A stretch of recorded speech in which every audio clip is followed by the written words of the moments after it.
there's a lot of different topics that are just kind of compiling and whatnot, and a variety of different societal tensions and people maneuvering through those tensions and perceptions and some of the questionable ways that they do, or illusions and stuff like that. But anyway, we're still kind of chipping away at, like what is that distinction in society. Like a lot of things just keep developing and occurring. We go through various seasons where certain tensions surface.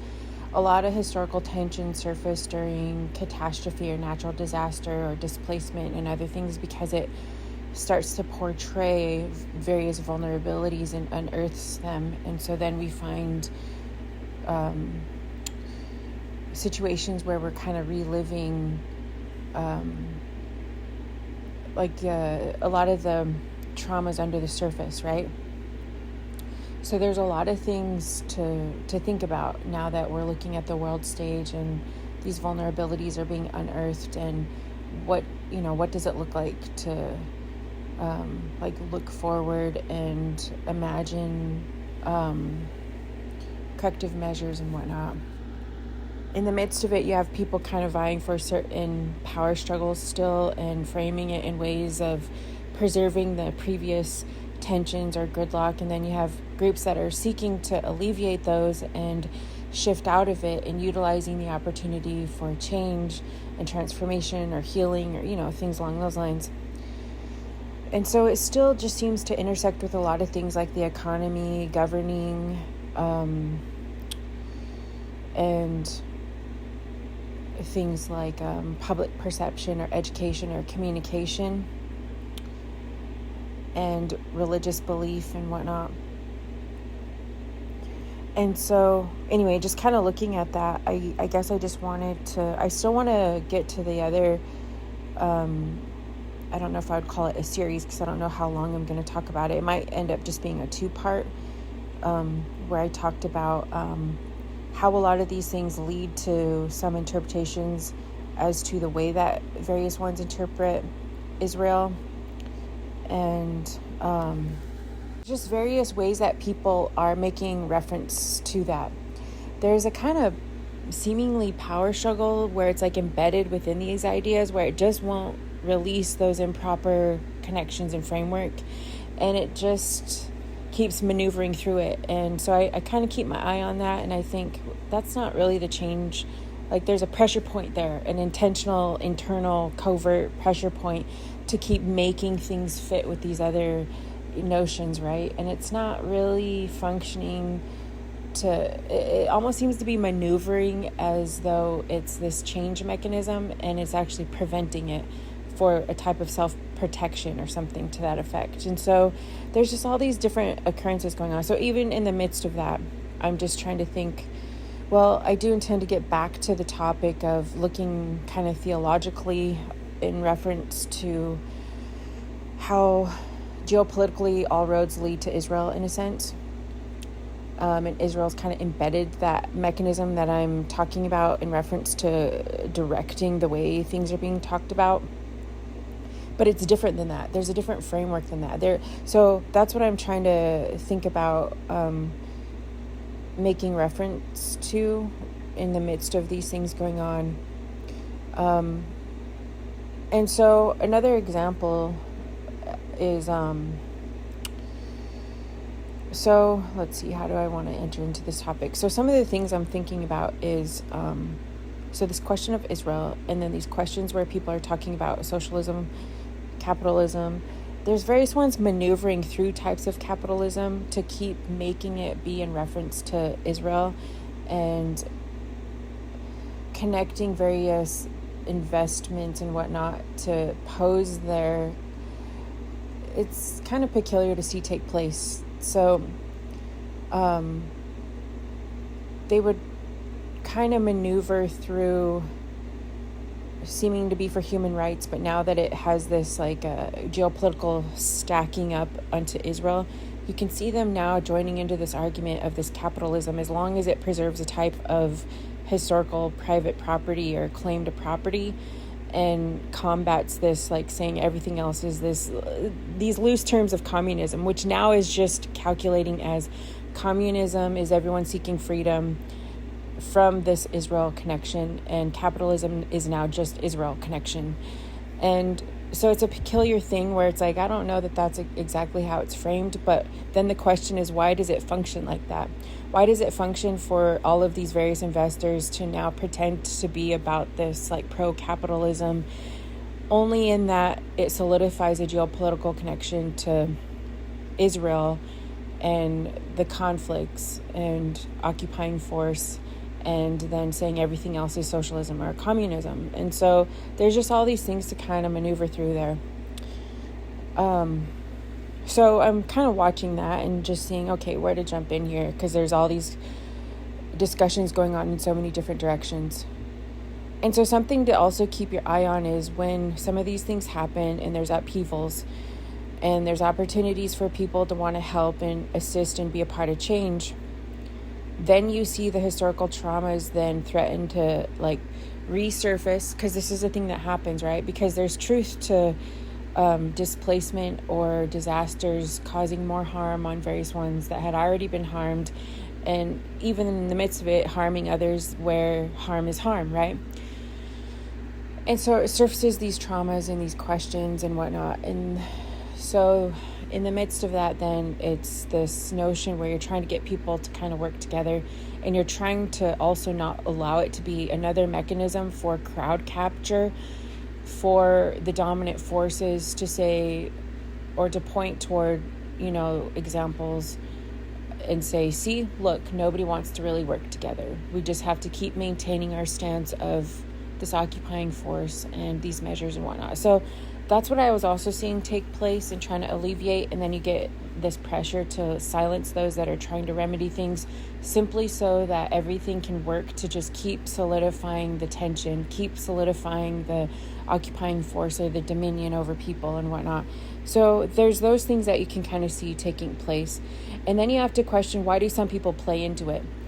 And I also think at some level, some people, I wouldn't really just say play into it. Some people respond to it, and there is a usefulness to how they respond to it, because it does speak into situations and say, hey, this is surfacing these issues. And so you have a variety of resurfaced testimonies as to what's occurring, right? It is useful to have that because it is a reflection of occurrences and things going on. But then the question is, where do we go with that? Because the forces will tend to use that to divide people, right? So I was thinking about that, and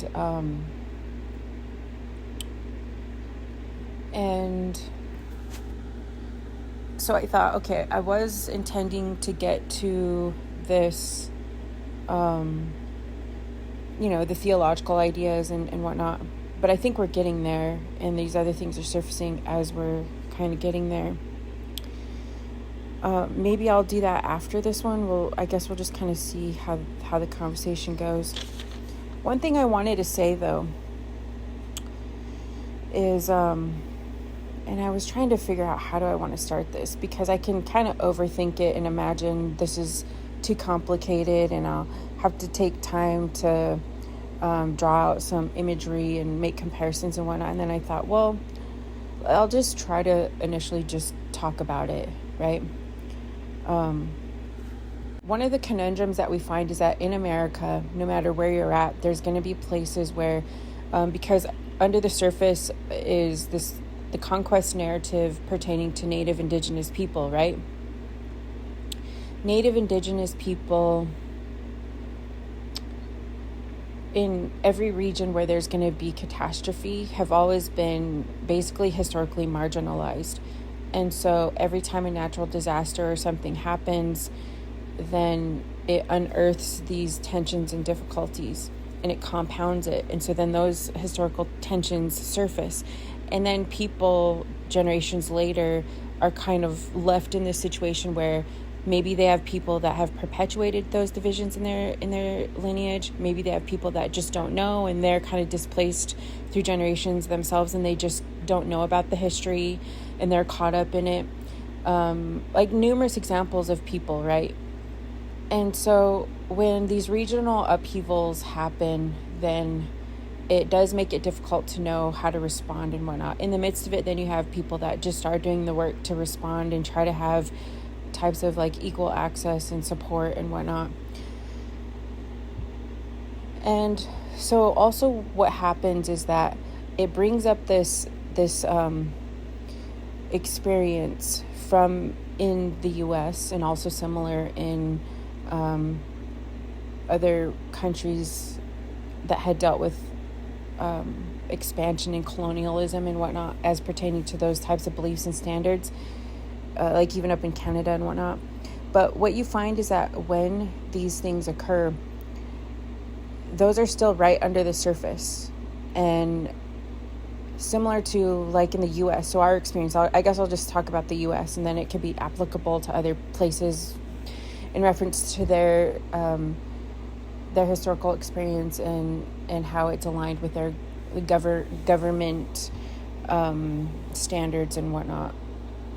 And so in the US, generally, because all of the territory was basically certain ancestral territory pertaining to certain regional tribes, there's always going to be that sense when something surfaces of a remembering of the displacement, right?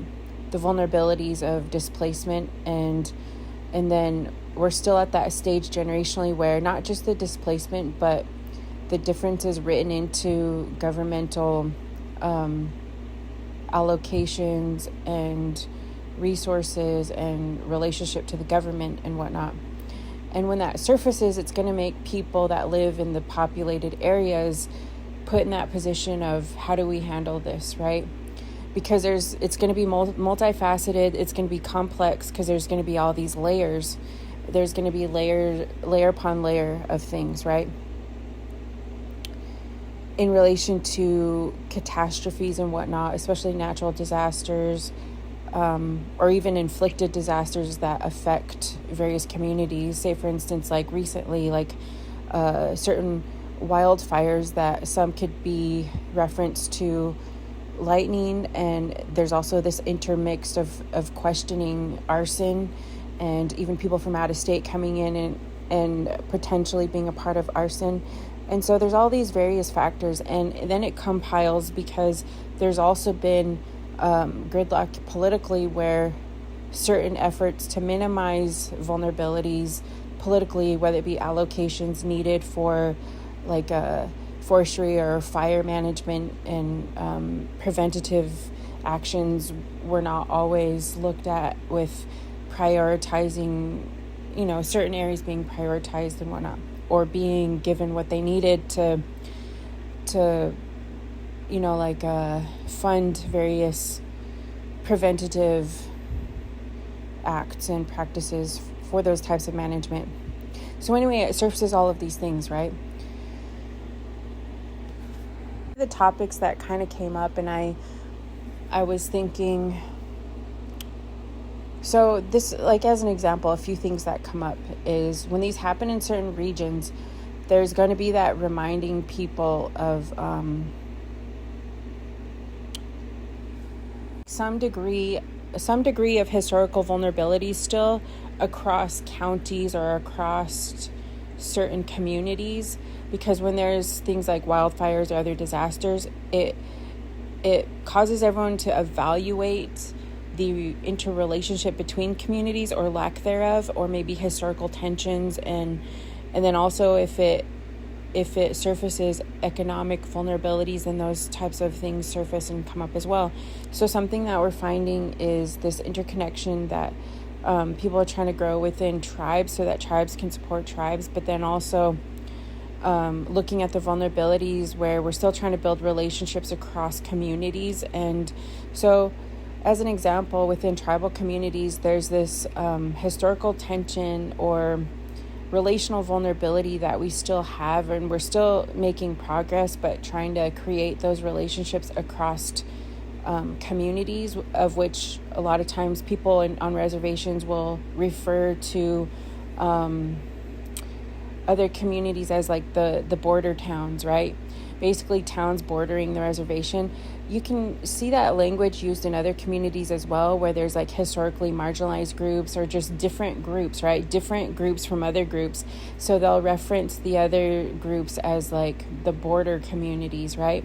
And it's just kind of a reference that could be described by basically just, you'd probably even have that to some degree in some communities, where communities are just like either rival communities or like through sports or other things, or historical differences. Or you hear this also in other communities across the nation where they'll say the other group on the other side of the tracks, or, those types of references, right? The other group, I guess you would say. And so there is some of that you find, it kind of goes along with the difficulties or the conundrums that you would kind of see when people are making reference to political representation and differences of opinion and economic support, and then it eventually then goes all the way down to like a historical development and displacement and allocations and the generational wealth or generational stability that I developed from there. And so I'm kind of seeing a little tinge of that surface. We kind of see that come in waves throughout generations, different seasons of time. You see it surface when people are negotiating politically and whatnot. In the midst of it, then, you also see various ones that will bring up. So if you're trying to have vulnerable negotiations and you're trying to do numerous things, like you're trying to set a correct standard. So it isn't just kind of whitewashing things. And there's reasons for having that correct standard. But then you're also trying to look at the different degrees of how it affects different people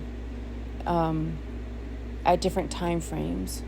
There's going to be those in a mixed setting at meetings or town halls or things. Like I used to spend more time in the past going to various ones and meetings and shared even like border town type meetings and stuff like that. And so I've seen in the past, I've taken a break from that lately, only because, not because it's not still, of interest or useful or a good thing to do, simply just because I have other things I have to prioritize during this window of opportunity, so I'm spending time on those things.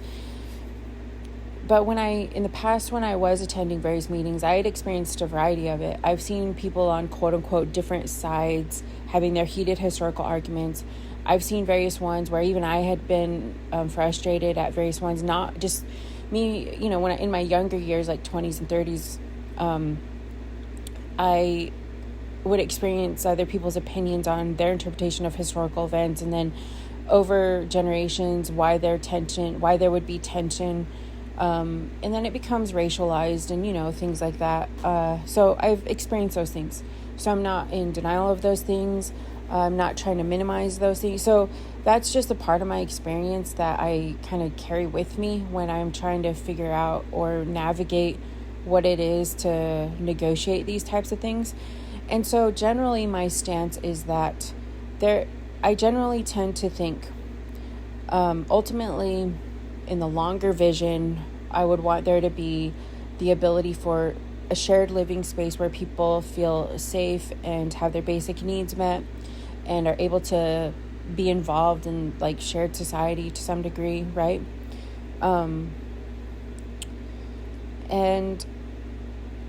But I also recognize there are things that I believe need to be corrected from history.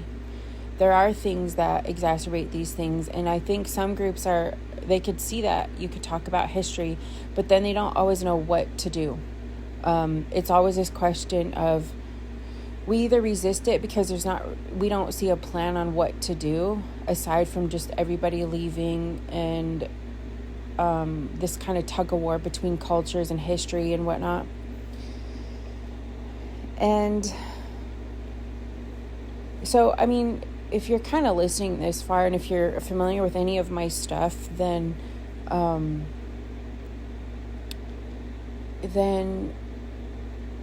you kind of know where I'm coming from. You kind of know my stance on cultural representation and history. You also would probably recognize that I also can see that there's a lot of also just young people that just don't know this whole experience, right? A lot of people have friends among different tribes, friends among different racial groups, friends among different communities. And so we're seeing that, right? And of course, we want to celebrate that, and we want that. We want our children, the younger generation, to be able to have that world where we figure this out, right? We have some kind of plan going forward where there's not just this contention. At the same time, though, to me, I don't look at it as just sweep it all under the rug. It's not really there. I do want there to be something going forward that helps alleviate it and remedy it. And so these are some of the things that I've been thinking about. This is like in the spirit of what I was referencing when I had talked in the previous audio pertaining to tribes and the government to government relationship that had been a path that was created to have that kind of shared mutuality while still having a level of like preserving certain sovereignty between entities and whatnot. And I can also see there's numerous things. There are, you can even see with celebrities, we've seen various celebrities wanting to support various indigenous groups and indigenous movements, doing land acknowledgement, recognizing the territories, the ancestral lands, being open to learning more about culture and history and whatnot. And then, but we still have this like a degree of this contention, right? Where it doesn't quite seem like the breakthrough. And I also think that's involved in things like religious interpretation and other factors going on there. And so this is why I keep going back to, I think it also has to do with actually really getting it, right?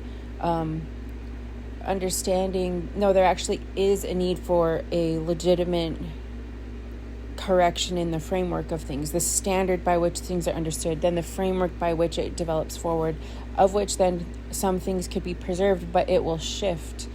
And so I don't know that we've quite had that shift, but we do seem to have groups that are willing to be a part of it. They recognize it and they're willing to see that.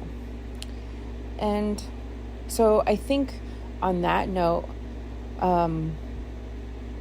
so I was imagining that I was spending a little time thinking about that among all of these other topics, like I kind of have on my to-do list, returning to the topic of corrective measures on like the Israel conquest narrative, geopolitics, being aligned to that type of understanding of things, which affects a lot of us all the way down, along with alleviating some of these like misconceptions about Islam and whatnot.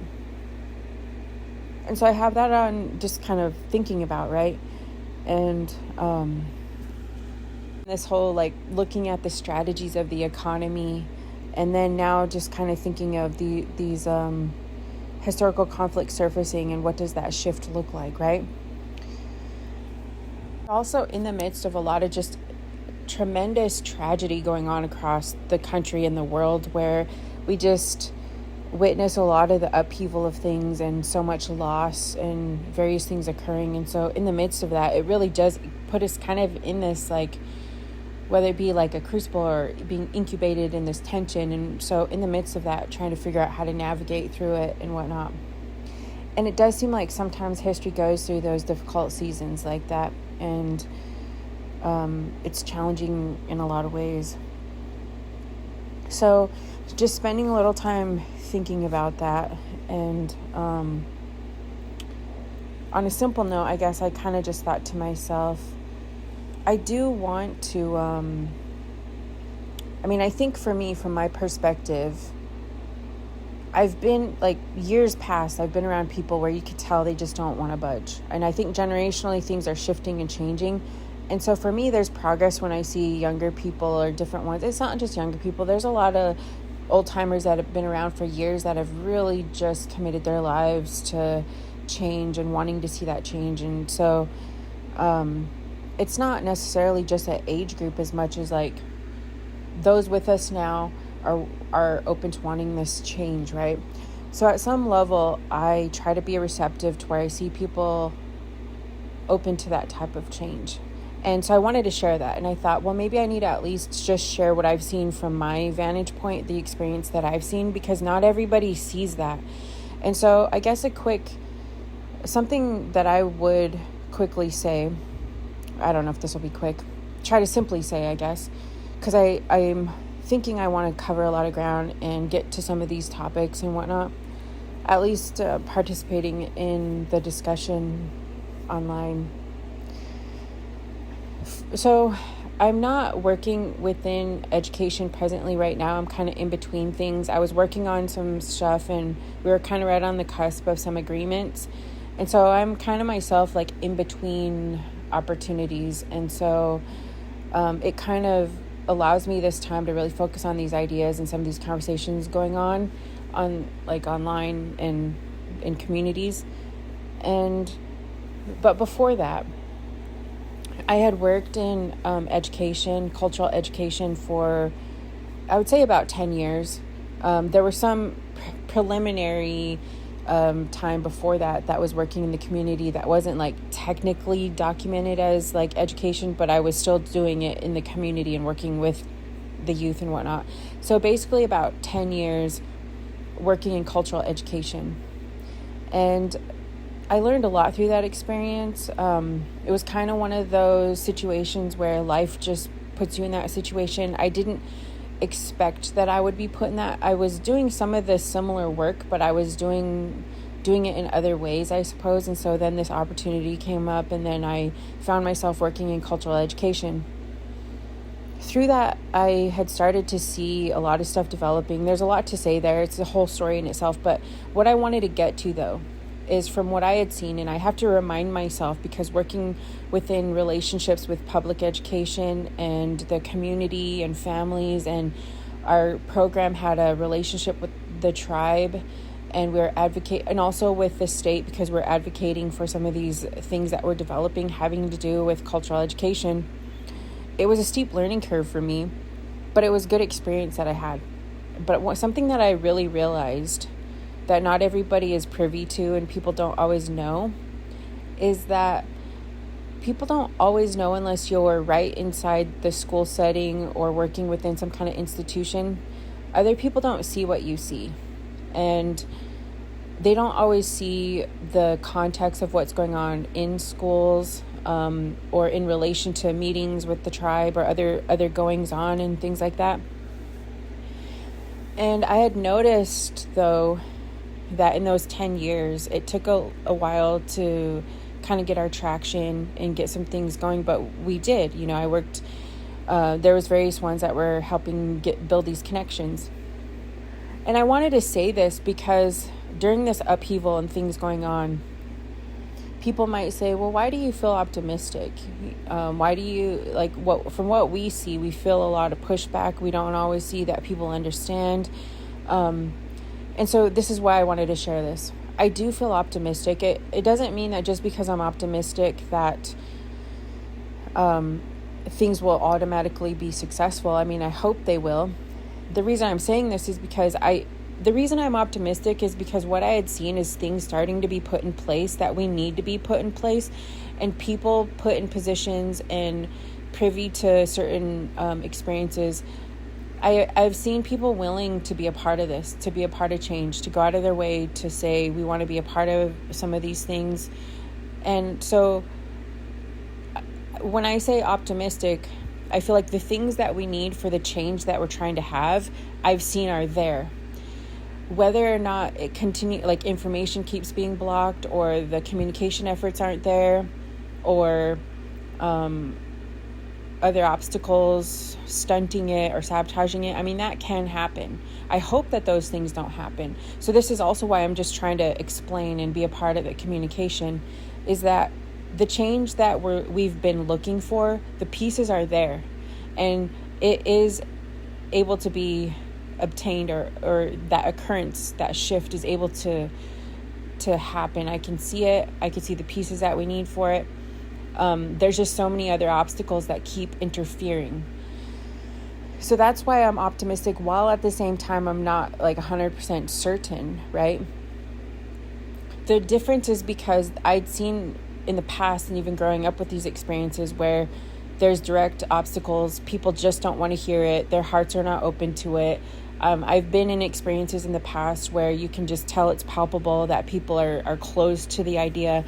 And so that's just not the case now. There's a lot of people where they're receptive to it. They're open to the idea. They've shown support. They're in a position to want to be a part of that change. They're asking what that change looks like. I've been in meetings where people will say, we're willing to have this change. We want this change. We want to be a part of this vision that we see. We want to support you, show us how to support you, show us what we could do, help us understand the vision, because we just don't understand. And so one of the things that I'm noticing, or that I have noticed in the past, like I said, I'm presently not in, I'm not in like working in those departments, and I'm not involved in that anymore. I'm just sharing my past experience. My life had shifted. My life had connected to a lot of these global shifts and movements and things going on. And it took a major turn September 10th. September 10th, there was a lot going on. As you can see, it also was a major transition on the world stage, with other occurrences that kind of sent ripple effects through these global conversations. But my life also took a major turn on September 10th, and then I ended up resigning. So the occurrence and the confrontation happened September 10th. I ended up being put in a position where I was essentially I had to resign or else be fired because of certain occurrences. And so then I ended up putting in my official resignation September 11th. And since then, I've been doing my own strategizing and doing some personal stuff, and it turned out, that I needed to spend some time on those things anyway, and it's really snowballed into a lot of other things. So anyway, I'm not officially in those departments and whatnot anymore, but I'm just sharing my experience when I was. And it was a few years prior to that when it was kind of more in the season of the potential of what we were doing. Some previous experiences when, like, some of the other leadership we were involved in some areas of potential, but we had come up against some obstructions that we needed to work through. Anyway, though, my main point here, though, is to say, when I was in some of those meetings and negotiations, from what I had seen and heard from various educators in prior years, when I was able to participate in some of the meetings, educators wanted to be a part of this. Educators wanted to support the efforts of what we were doing. Various ones in the community wanted to be a part of the vision of where we were going with things. It started to feel more tangible over time. There were a lot of negotiations of support.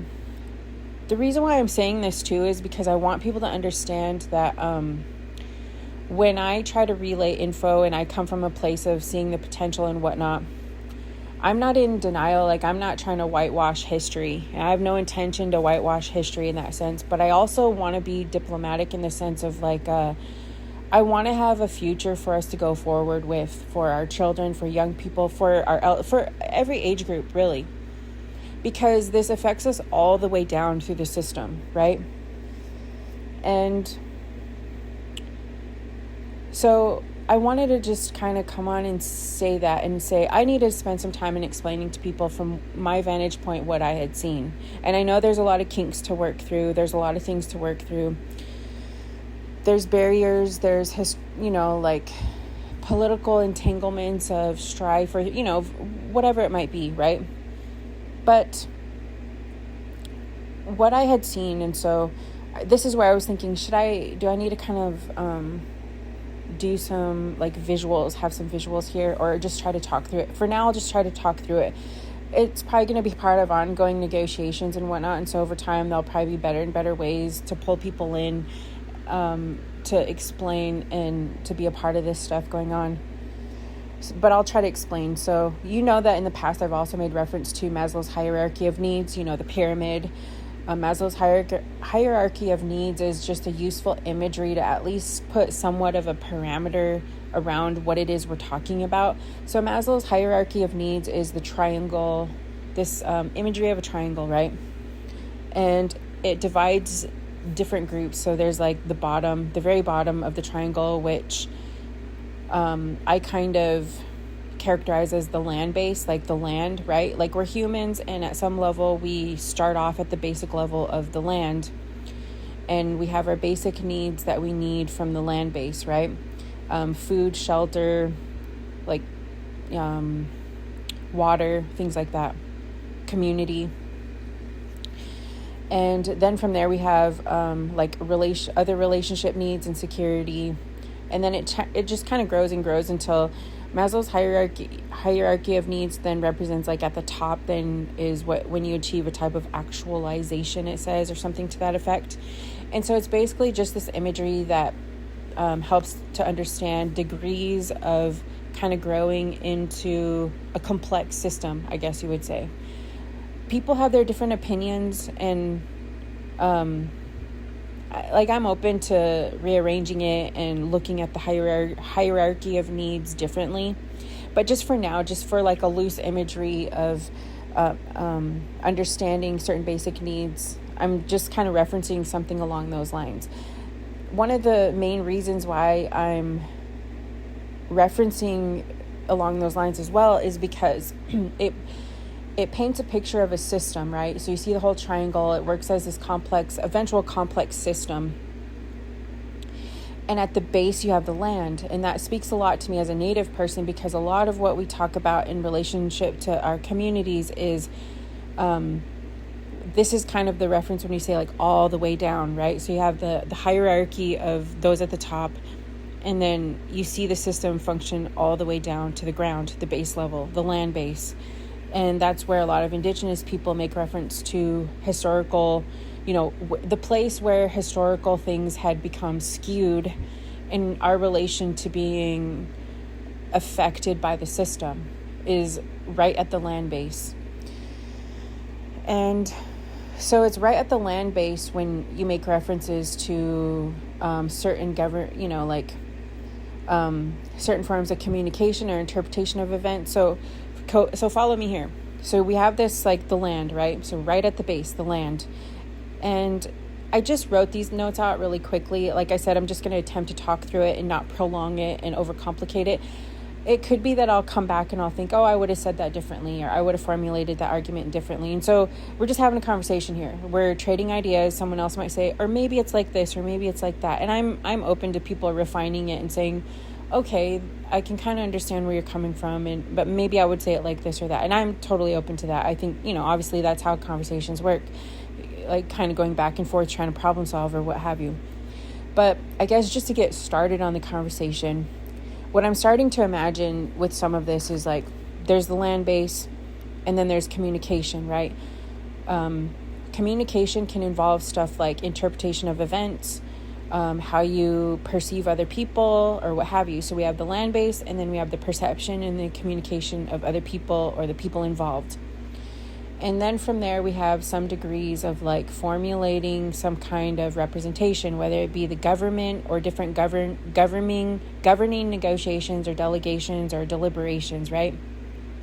So you have land, communication, government, and then you have, through that, you'll have certain types of allocations or property rights decided upon, or in some cases enforced upon, and whatnot. And then from there, so if we're still going, we have land, communication, government, allocations or property. And then from there, you have the ability to build assets and institutions and your development. And then from there, to repeat these standards, you have education. And education then becomes the replicating mechanism to some degree, the transference of knowledge, the way that these ideas then repeat themselves throughout history, perception, social psyche, and whatnot. So what I'm trying to say here is, from what I had seen in terms of working with education, I had started to see some historical shift, right? I mean, we can hear the talking points of some people in government or some people that see these negotiations take place and they get nervous because maybe it threatens the way they want to see the system or whatnot. But generally, the groups that I've spoken to, when we've been in meetings, we've been in a variety of different meetings in different places, like in previous years, right? Some of the border towns, some of the other like shared communities and whatnot. There'd been meetings hosted at the tribe where we'd have different representatives come in from different schools and whatnot.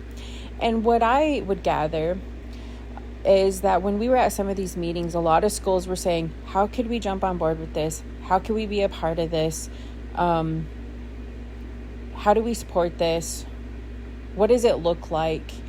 How do we navigate through, whether it be cultural education or implementing some of these things within schools to also train our educators? And so I guess I wanted to kind of explain that to people. You know, to be fair though, it's one of those things where you can start in on it and everyone can kind of be on the same page and say, all right, let's go. Because I'd seen this happen as well. A lot of people at the meeting, a lot of just, you know, like really amazing contributors, people with, you could tell their heart was in it. They wanted it to be successful. But it's also one of those things where you can start in on something and then when the rubber meets the road, you start coming up against certain things where you're trying to enact it and then you realize, oh, we need to do this, we need to do that, da-da-da-da-da.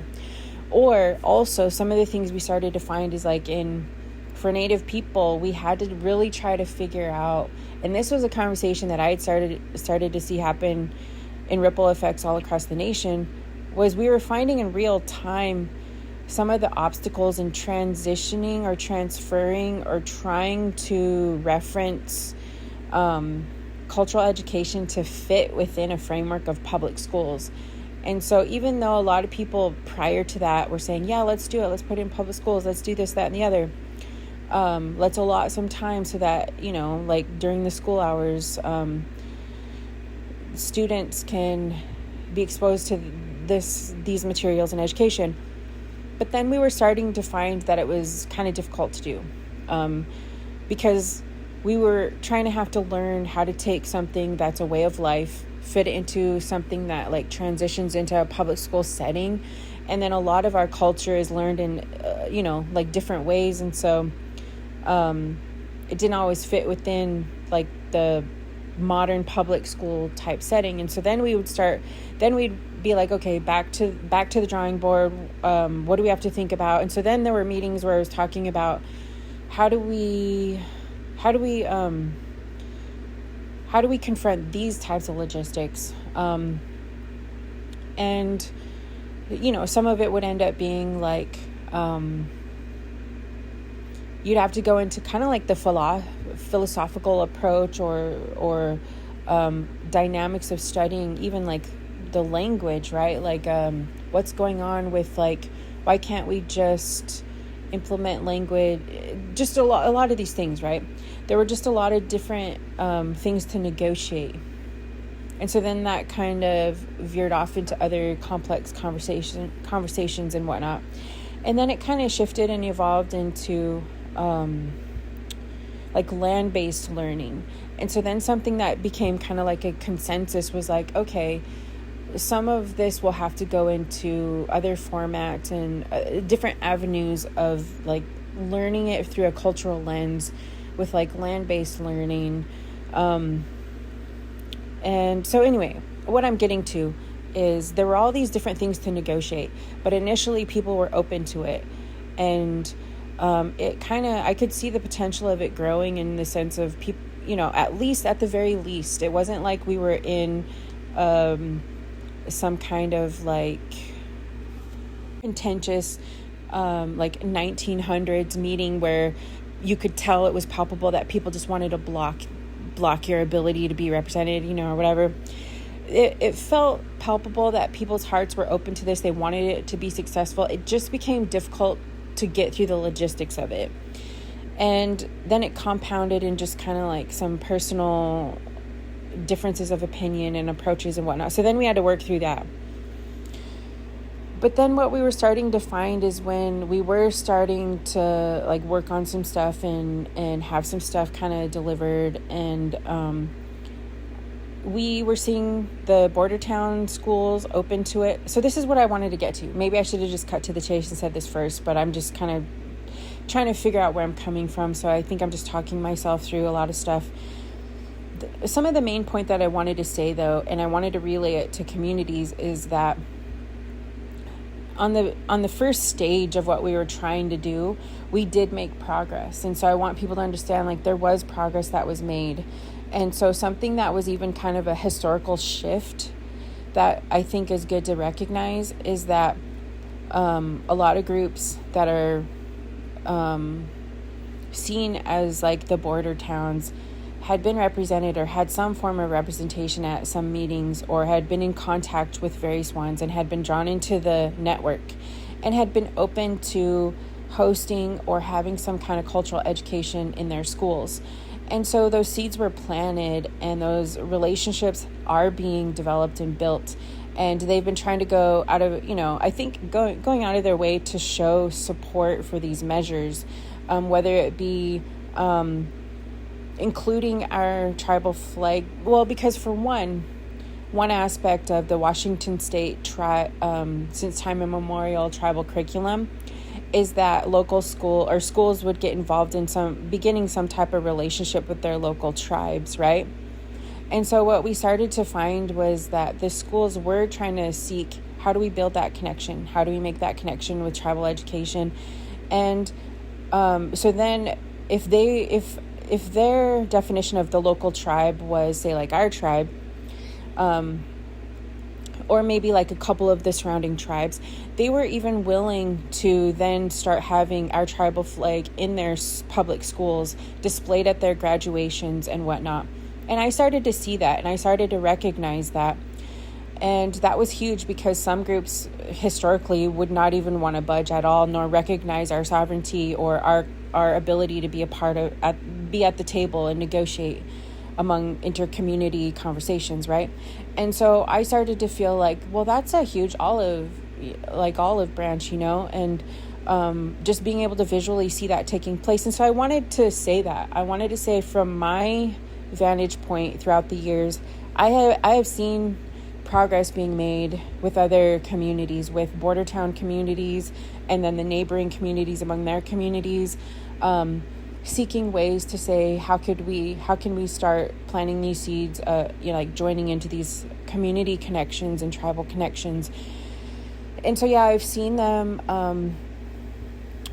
like display our flag, some of the other surrounding tribes' flags as well, having them in their schools as a visual, being open to having those conversations with their school and their communities as to why it's there, that they're partnering with the local tribes in terms of like this Washington State tribes cultural education, having them at the graduations and just having that visual representation.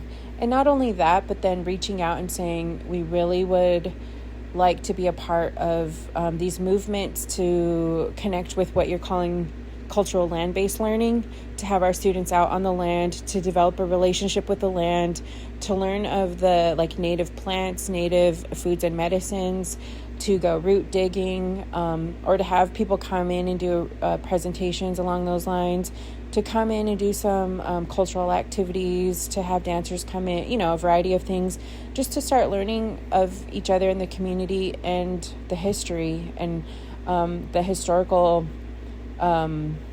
history and whatnot. So anyway, I wanted to say that there's a lot more I could say, but I just wanted to say that a lot of different ones that I'm seeing showing their support for as members of communities, shared communities, neighboring communities, have wanted to do that. And I know that in and of itself is not the full shift, but it's actually beginning though, right? And so we see that ability or that desire to start participating in some of these things, learning about the land, learning about our natural resources, the land-based learning, as I was saying, was kind of negotiated. and the health and wellness of that shared natural resource in these areas. And so along those lines of being able to plant those seeds within education places, and even going beyond just the public school, it being after school programs, it being in clubs, it being in local libraries, starting just to have that network of shared representation and community connection, at least something to start to begin doing, right?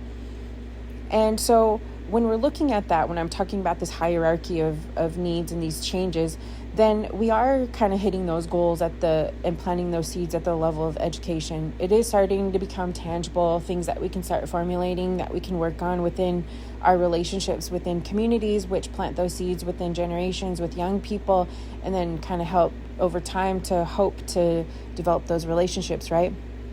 But then another thing we're starting to find is that we can start planting those seeds of understanding through education and history and the land, but then we also need to start looking at the government level, right?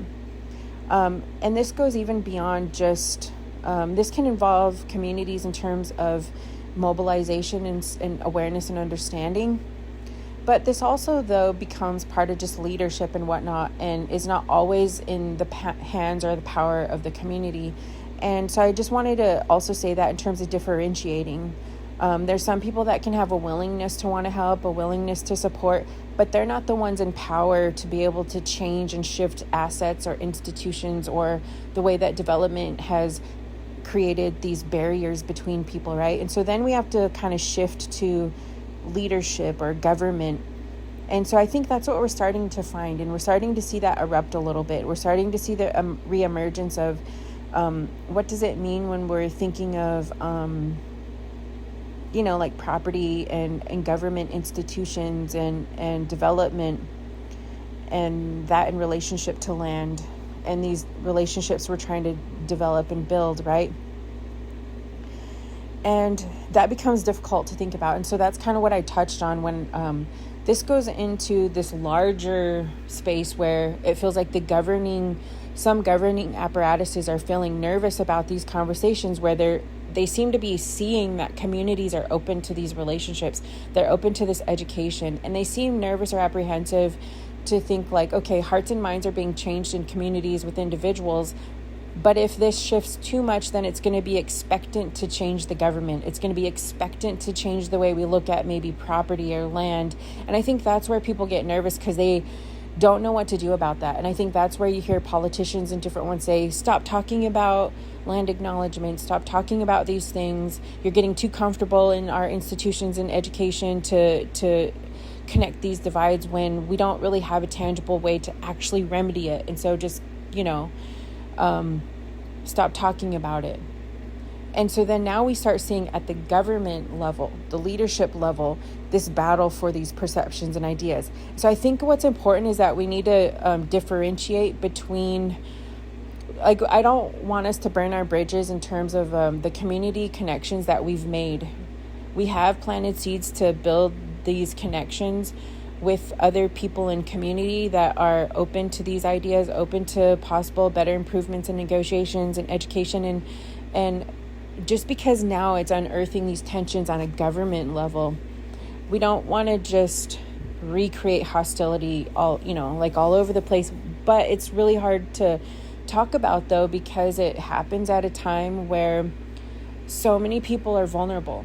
And so it can both be a time where people are trying to help each other, or it just can, create more contention. And so it's just it's difficult to navigate through that. But it also can be a time, though, where the governing, if we can kind of get in there and have these discussions on, and this is what I've been trying to also do even prior to this, was working on communicating even at the government level that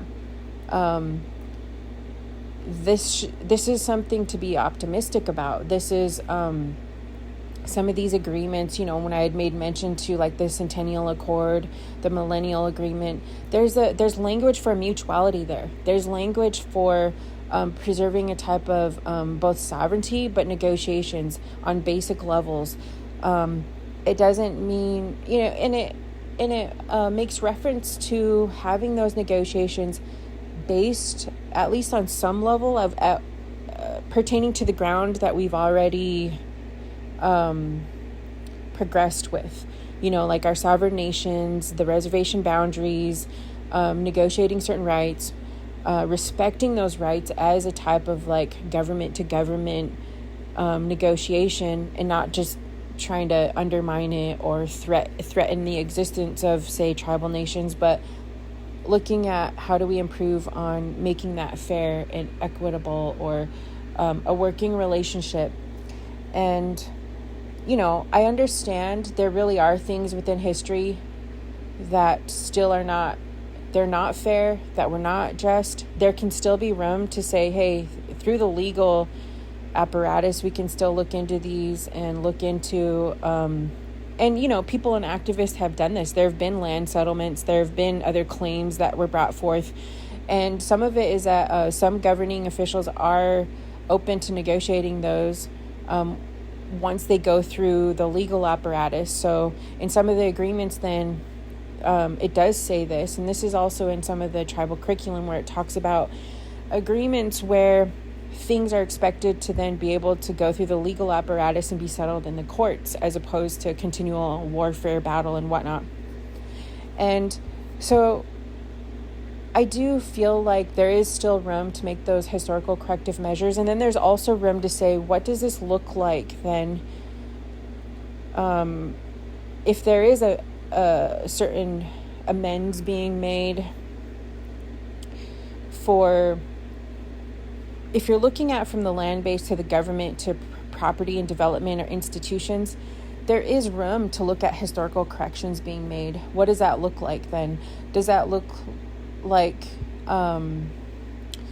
questioning, all right, these allocations are property and whatnot? I mean, so we have seen over the years, like I was saying, some activists and different ones had done research to bring certain claims forward so that things could be corrected for in terms of certain questionable approaches to undermining properties and investments and things like that. And then there were settlements that were made. There could be those that can still occur on a government level, while we're still building good relationships with communities and community families and entities and whatnot. There can, maybe be of question as to what is a reparative approach where there was over years and generations a loss of certain maybe assets or opportunities because of the skewed way that some entities within government went about management of property, or things like that. And so there can still be room to look at that and to think, what are ways to repair some of the loss of those assets, or the loss of that type of improvement to communities. And it doesn't need to look like undermining or eroding different communities as much as like, take for instance, so this is kind of what I touched on the previous video, where I had said some measures of land acknowledgement include looking at the different region and the cultural lens by which natural resources and the environment would be looked at through the cultural lens of certain tribal regions and areas. And so then just kind of looking through, how can the government then be used in such a way to preserve and help steward those resources in a better way, right? And so as an example, say our region, and I kind of go back to this a lot, like our region, we have the river and the tributaries, the connections to the river, the waterways, and the salmon. And so one of the things we have to negotiate is like the dams, right? And there's been a lot of improvements, even with this, like, for instance, so if we're talking about benchmarking improvements, because that had been something within education and also within like natural resources with the tribe, then there were improvements with relations as people were open to improving those dynamics, even within in dams, right? Like all the dams along the river. And some questions in some areas where are all of the dams necessary, or how to negotiate with some of them, how to get funding to repair some aspects of its function, or other questions as to the salmon and measures to like support the hatcheries and whatnot. And also what you're finding is that some of the dams are then willing to have certain funding and allocation go to the tribes. And so you're also finding these improved relationships along those lines. And then there was the improved story that was told in partnership instead of like in place of, but in partnership with the tribes to tell a more balanced story of the dam. And so then that was kind of a more recent stage of progress, and including the tribes in their part of the story. There's also then been, incorporating tribal people to be a part of what goes on at the dam. Because historically there was a time where we weren't a part of it and weren't getting some of the benefits from it. And so then those are shifting and changing, and there's progress, right? And then you're finding some areas supporting education projects or events through some of the funding from the dam to support cultural days or cultural events, like all, down the river and whatnot. So you are seeing some progress along those lines. You're seeing some of those relationships being built. You're seeing some of the places wanting to sell more, like be in partnership with tribes and whatnot. Not really privy to some of the more recent, in the last few years, contentious or difficult conversations going on along the river, and so I can't really speak on that. It was some of those conversations and other negotiations going on with other bands and various tribes. I am not as caught or up to speed on the details there, even though I'd like to be, just because a lot of those were starting to develop at the time when I was really deep into some of these other major research projects that I was doing. And it was at the time when I was at the school and we had a lot of stuff going on at the time. But so, yeah, I can't really speak on some of those like other negotiations going on. Hopefully I get caught up on some of the ins and outs there. But I do remember, so some of the discussion, though, talking with someone, I had kind of pulled them aside at one point. We were just chatting because they were kind of visiting the school when I was there, and they had brought up some good, I said, hey, aren't you a part of some of the meetings? Can you kind of like fill me in on what's been going on there? And so they kind of explained a little bit. And it was another one of those, they had a lot of good things to say, and they were also just kind of relaying how some of the negotiations were difficult because it was pertaining to some of our other ancestral territory, and they had said, eventually does something to the effect, it's been years, but something to the effect of it is another one of those examples where it's difficult to know how to make the historical negotiations because some of the negotiations are in places where there's already development built on some of these territories and ancestral lands. And he was even saying, as a very traditional person, he was saying, it's not as though I want to displace everybody or just like kick everybody out, but there also under the surface are these historical legal negotiations that had never really been corrected for. And so then he was even saying something to the effect of like, maybe there's a different way to go about it, maybe where tribes have shares within, because some of these places are prime property places where people benefit over time. And so generationally, so this goes back to like the property, right? Property and development on the government level, which is beyond communities. Other people come in from other places. They don't always know the history. And so I don't really think the battleground is always just with like local communities that are trying to build those relationships on an education level or build, connection, as much as looking at on the government level, from government to government, what could we do about the way that things are set in motion generationally, from the land base to the government to the way that it's communicated, the understanding of history to then property and development, that as it continues to develop, diminishes some, diminish, continues to kind of skew the otherwise way. Like if things hadn't developed like that, tribes would be way better off, right? And so it just continues to persist in that skewed sense, right? And so we were kind of having a chat about it, and this is very common just across the nation because that's the situation, right? Is that there's a lot of displacement. A lot of tribes were not allowed to be in some of the more prime real estate areas. Over generations, those are developed and there's people living there. And so how do you make repairs along those lines? And so then that's kind of what it gets into. So we were kind of chatting about that. And I was like, okay, I can't go to all these other meetings. We have things kind of going in all directions. So could you kind of so he was explaining a little bit to me. And I was like, man, that sounds interesting to, if I knew more about what was going on there, right? But I have so many things going on. But he had kind of said something to that effect, right? As it's not like I want to kick all of everybody out, or not that I expect all of them to understand. But what do we do about that? What does it look like? Does it look like tribes getting some kind of allocation or some kind of integration into being a part of, some of what's going on there? And then because it's divided between different tribes, then how do you make those negotiations? But anyway, I think what I was kind of relaying here is this question, right?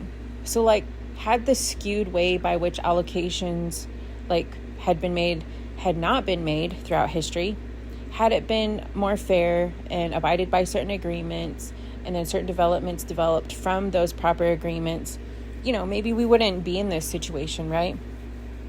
But over time, it's set in motion to keep that skewed state, and then it resurfaces every so often as to how it affects communities.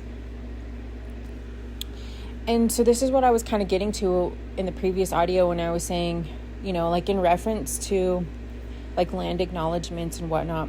Some of the question is, how would tribes... So let's imagine this, and maybe this is a little too simplistic, but we're just beginning the conversation, right? It's actually beginning it again, over and over again. I'm just trying to articulate, I guess. Imagining this, let's just say we rewind history, and there was this government entity, and we agreed upon these certain land allotment or something, or properties, or some kind of agreement, even if after the stage of contention and whatnot, and then all of a sudden, okay, let's agree on certain territories and whatnot, and then they abided by those agreements. It's still difficult because there's just so much involved in it. Even this is a way more simplistic way to approach it. But let's just say that was the case, right? And the government abided by their agreements. We got the shares that we were supposed to get. We had access to some of the benefits from certain forms of development. And so then we developed our communities, and let's just say that's what had happened. What would part of the standard be then? In our regions, some questioning, what would the standard be? What would we then practice, right? We would probably want some way to introduce our governing entity. So there would be some kind of education of who are we, what's our history, how did we get to this place where we have this unique relationship with the United States government, who, what, where, why, when, why are there different tribes that have these connections to the government? What are those types of government agreements? How do other government entities do business with, various ones? And so who is a member of these government entities and whatnot? So kind of the introduction to who we are. And so that kind of goes along with just basic tribal education, who are we? How did we get here? Why do we have this relationship with the government? How do we implement and go forward with being educated about that relationship with the government. What does it look like? What kind of entities do we have? So then we would have certain divisions, right? We'd have to learn about our natural resources, our social programs, our business ventures, other like social, departments, and et cetera, et cetera. Just various entities that we have to take care of the needs of our communities. And then we would probably have community development, the housing needs, education needs, employment, et cetera, et cetera. We'd probably have ways by which we develop even more types of our governing institutions and how to continue in developing our government entity. And among those things, then, we would, as tribal people, probably have a major standard in relationship to the natural resources all the way down to the land base, because a lot of our culture is formulated through our connection to the land. And so we would probably then have our students have that land-based learning incorporated in connecting that relationship and awareness to the land, and advocate for the safe, like the wellness of our natural resources, the preservation of our natural resources. And and then you could imagine, because we'd be neighboring partners with other tribes in the network, and then also our neighboring communities, we would probably develop among our neighboring communities and tribes, right? And so if you look at it kind of, if you're trying on this type of maybe like more ideal approach, even if that's very simplistic, and then you think, okay, if that's what we would have done had we not had these other obstructions, how do we get there now? And so you kind of start to see we are getting there now, except there are areas where it should have been part of our historical investment, but because of skewed historical deals, what do we do about those spaces, right? Do about the places where it should have been incorporated in some aspect into our, whether it be territory or assets or something. And what does that look like? Does that look like negotiating and having some kind of seat at the table in terms of standards of the way those areas are like negotiating, or in connection to shared standards of preserving the natural resources? And so can there be, I guess, a type of culturalized version of that relationship? Take, for instance, and I don't know, maybe this is too simplistic again, but like just as an example, take for instance like a non-tribal neighboring community says, well, we want to build a better relationship with the tribe. How can we kind of fashion ourselves as like somewhat of a culturalized version of the way we steward our land? And so maybe they would say, we want to be in partnership with some of the lens by which the tribe sees governing their land. So we also want to steward the natural resources, in connection to some of the tribal or cultural protocol. We want to manage our part of the river well, and want to be a part of this network of stewarding the natural resources in line with the health and wellness and standards of the natural resources. And we also want to be a part of teaching through the cultural lens and framework of our students in understanding the land base that they live on. And so I think that's also where it comes in, where, like across the territories, then you see the cultural education being implemented into the schools of like, oh, what cultural land base are you on? What types of, through the lens of the ancestral territories of the tribes, how did they steward their land? how did this land base shape their culture through the materials, through the wildlife, the traditional foods and medicines and whatnot. And so then you find the students start seeing through the lens of the land that they're on, right? I also think another part of just kind of understanding is that then it would kind of be understood that when tribes are willing to have some of these types of government to government interactions and relationships, as long as there's this agreement that the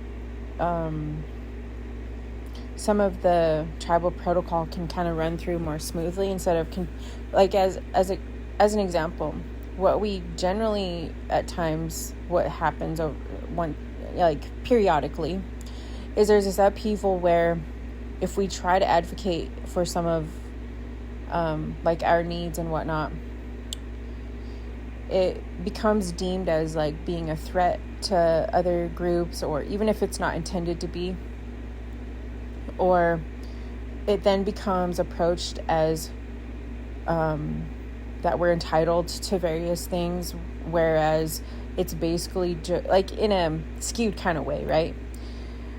Whereas it's basically just negotiating along the proper terms. And so then there becomes these like inferences of destabilizing our nations, or undermining it, or deleting it, or erasure, or having claims against why we would get any allocations and whatnot. Whereas I see it more as like somewhat of a concession to begin useful government to government negotiations. Whereas if we actually were trying to undermine other groups, it would still just be these continuous like holistic arguments, right? And take for example, say there's a community that we know historically there was some like questionable ways by which the property and transferences of things occurred. And as I said, there still could be room to look at the legalities of stuff and work on some settlements or things like that. But then there's also going to be areas where it's kind of a done deal. And so going forward, it's not really made right. It's not really made correct in like the heart of hearts of what's actual justice and correct, even among the standard of the legal system. But in general, there are areas where the tribes are just trying to preserve what we do have, right? And have it function better, and then be a part of the table of negotiations with like natural resources and stuff like that. And then we get a lot of flack at times as to like, why would tribes get these allocations? Or like, okay, if we looked at the whole amount of, say, the money for the state or something, and I don't know, like I said, I'm still just kind of talking in simplistic terms.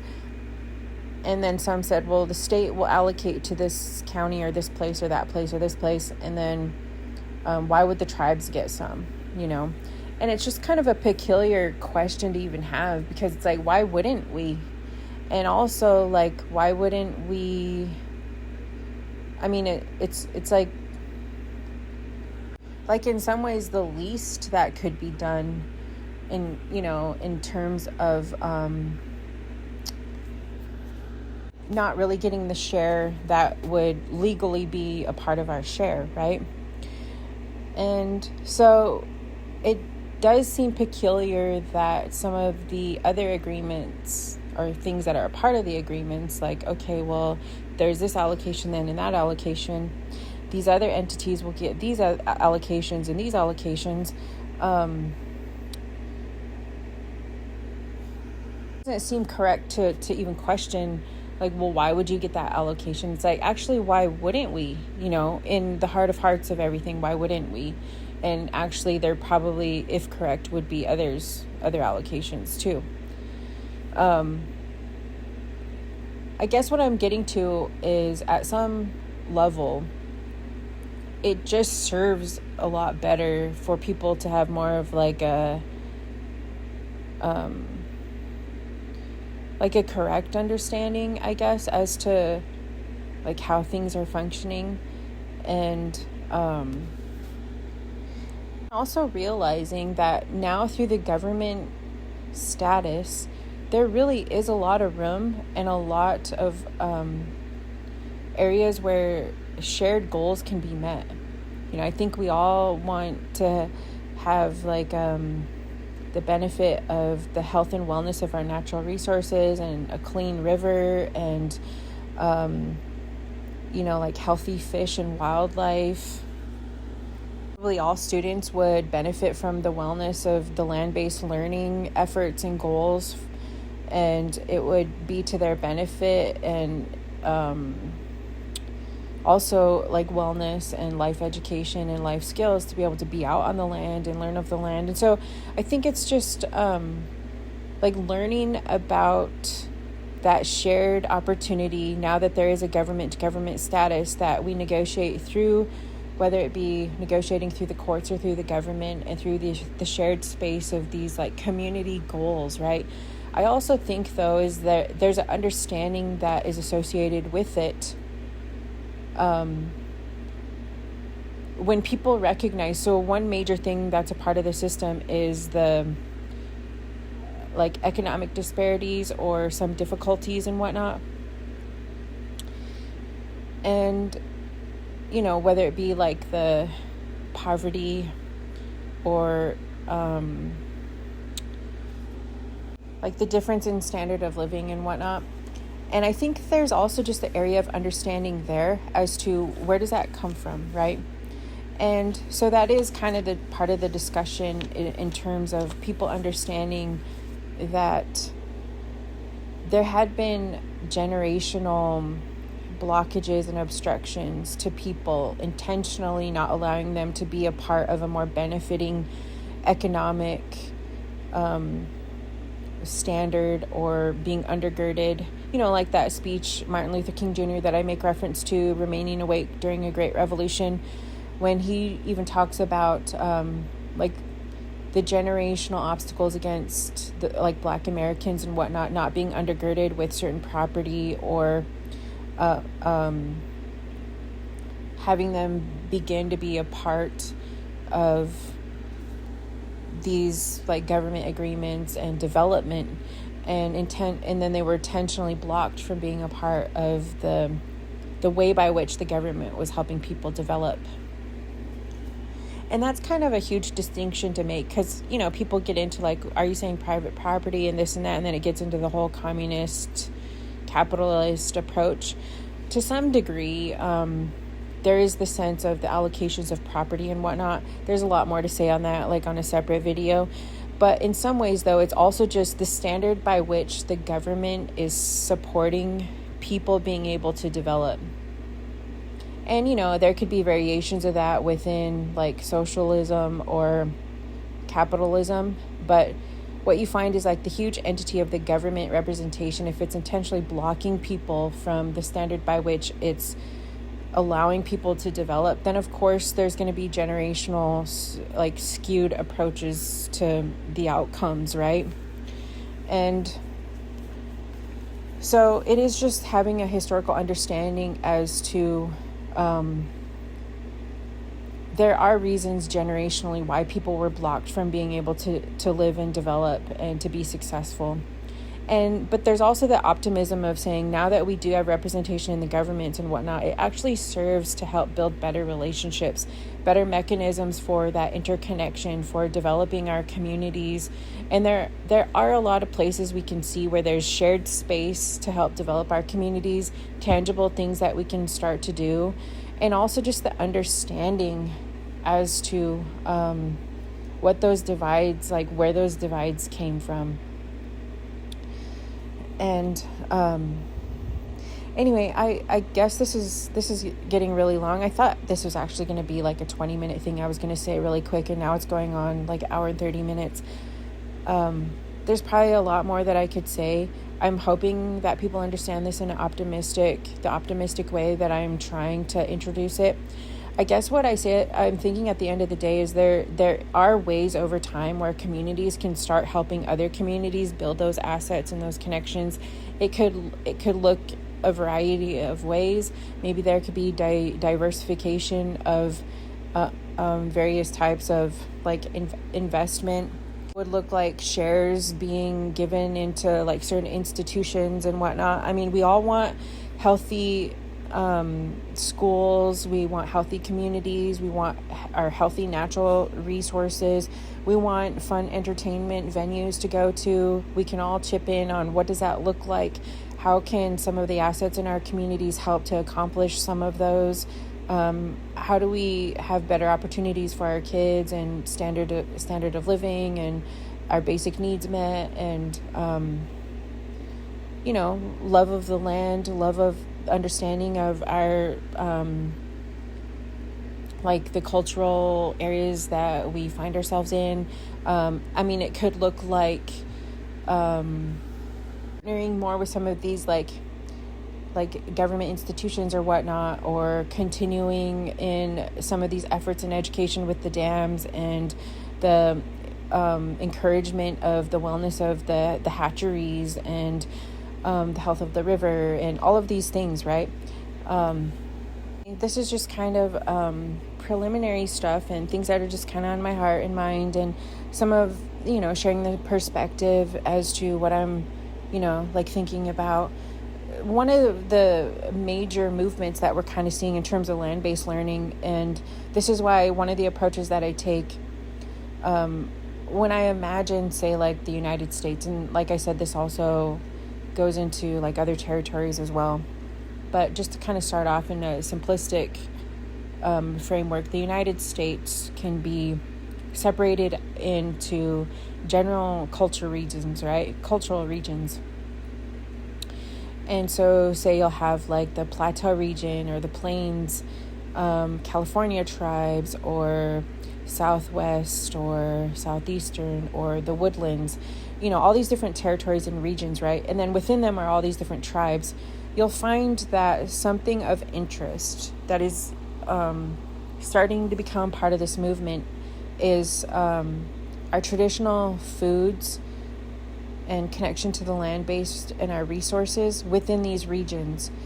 And so you'll find like reincorporating buffalo, you'll find like restoration of our rivers and like water creatures, fish of all different species and whatnot, our wildlife, and in some regions, say even like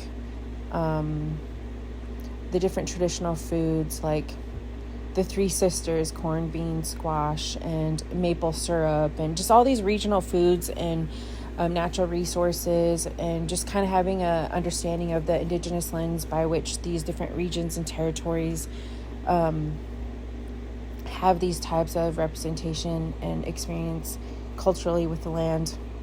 And it starts to become a tangible way that we can kind of start learning about these various connections. That's also kind of in my mind when I'm thinking about these things. And what does it mean to start developing communities around supporting the wellness of these resources and relationships and understanding? And this is a healthy approach too for kids in schools and whatnot, and activities and ways that they can live and move, along the land and our developed communities, and sharing that relationship and tangible ways they can kind of encourage that relationship and cultural framework. Just a lot of things to think about. What does it look like? What do things look like, like going forward? And meantime, we'll also have to kind of negotiate just the governing strategies, like we were talking about the economy and various approaches, and various belief systems, and how do we kind of reconcile some of those things. But anyway, just going to leave it at this for now. I kind of wanted to say this too, because I noticed some people and some groups, like non-tribal groups, that seem to be trying to signal support and be a part of the support and trying to combat the dominant systemic forces, and then they were kind of getting caught up, like I could kind of see their good intent, and I didn't want them to just get caught up in the tumult of it being misinterpreted, and then they're trying to help, and then they were getting drawn into it being misinterpreted and being kind of viewed as fighting other battle, like it just started, things online kind of snowball, and it's hard for people to kind of understand. And so I thought, well, I think I'll just kind of come on and say a little bit of what I see and how I'm envisioning things, and I'm open to refining the way I see it. This is very much a simplification and generalization of things, but it's just kind of a starting point. And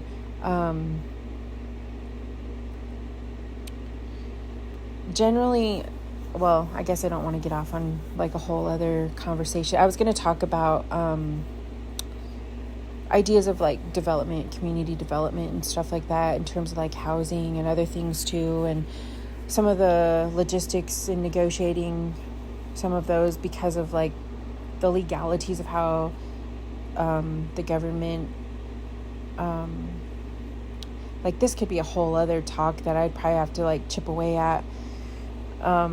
I'm just an idea person for the most part. I think about stuff, and then other people that are kind of more expert in that field and whatnot can kind of take it and go deeper with it. I'm just trying to, just relaying information, I guess, and like stories and my own experiences. And so there's this whole other topic that has to do with like housing and the development of communities, and how development of communities affect types of transportation or movement through communities, or movement of money, costs of living, and also like the legalities of like the assessment of residential homes and different assessments of different properties, where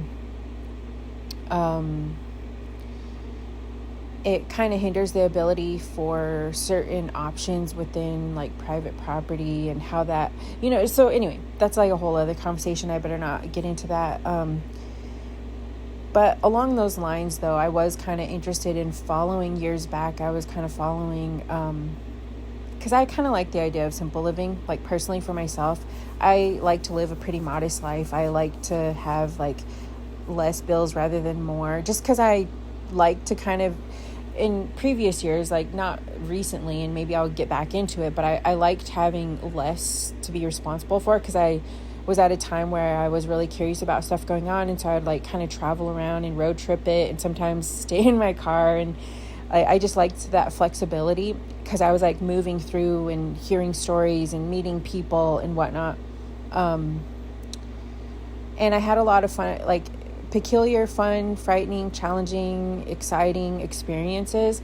And one of them, I stumbled into the experience of like property and enclosures in cities, and meeting people that were on the cusp of or close to like homelessness and stuff like that, hearing their testimonies, the barriers that they had. So anyway, I'll probably, like, that's like a whole other topic to have, but it does kind of brush up against this that I'm talking about now, because one major factor within the system is, does have to do with where we sleep at night, what our shelter looks like, what the cost of it looks like, where we live, and what that allows for in terms of education. Education then replicates the way that you flow through the system and are given opportunities, and so it reinforces the system. So there is something to this idea of if you're trying to transition or shift the system, and this is what I had learned years back when I was going through this, is like I had to get really small in terms of my cost of living and whatnot if I was going to have enough flexibility to be a part of the conversations, to one day like think about the system differently.